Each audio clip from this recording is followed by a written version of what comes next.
Well, despite the cold week overall, we did get some warmer temperatures in, not only for Thursday, but today too. High temperature was 72 degrees, and that was even with a mild start at 49 as well. But unfortunately, colder air is on the way, and a look at what's going on north of I-16 does kind of show the theme for the weekend. It is 46 in Hampton, but warmer spots south of I-16 sit in the mid and upper 50s, 57, several locations on the board. So there is going to be a winter storm in the region, and particularly likely crippling ice storm for portions of the upstate of South Carolina and North Georgia. For our area, we are looking out a good forecast for us, but a winter weather advisory in effect for Hampton and Screven County. Some freezing rain is possible from really around the early hours of Sunday, but this alert goes into effect 7 p.m. Saturday and continues until the early afternoon hours on Sunday. Better confidence of moisture lining up with the colder air in that area. It will be a chilly day as a whole for Saturday, with on and off showers possible at times,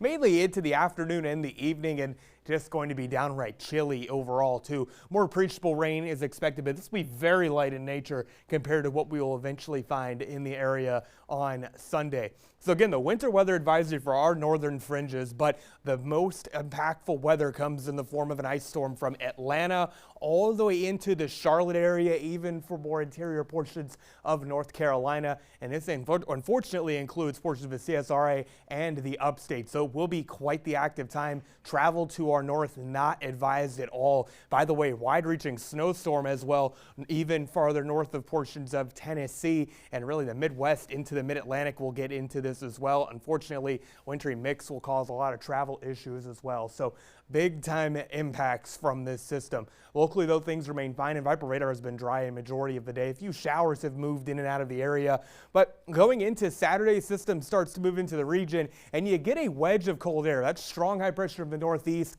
coupling with low pressure offshore that brings a very shallow area of cold air. That unfortunately is the best recipe for a devastating icing event for portions of the interior, portions of the Carolinas and North Georgia, and this does get into the Midlands of South Carolina as well. Now locally, we're going to be lacking in moisture. That's going to help our cause when those temperatures cool down significantly, but cannot rule out a couple of showers causing freezing drizzle, freezing rain early in the day Sunday. But once that cold air lifts out of here, we're actually going to be tracking a line of showers and storms, believe it or not. More impactful severe weather possible across portions of southeast Alabama, southwest Georgia. It will lose some steam as it gets into our area as well, but either way, it could be tracking some gusty showers moving through. They will fall apart by the time it gets to the coast, but this moves through and eventually moves offshore by early Monday. Then we'll be left with gusty northwesterly winds and clearing skies, but a colder day overall. So how about that for a forecast change,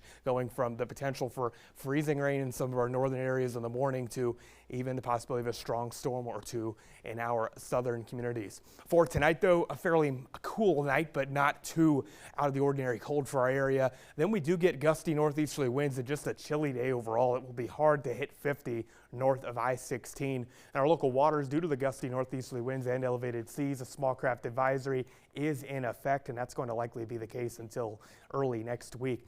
Other than the potential for some freezing rain for our northern fringes on Sunday, we will mainly be home free for winter weather right here in the coastal Empire and Lowcountry, but unfortunately, very cold temperatures, dangerous cold moving in for next week, Ben. Man, yeah, lows in the 20s. Even some teens inland, yeah. Darn it. All right, thank you so much. Well, a high school basketball game goes down to the wire in a finish you just have to see. That and more is coming up next in sports.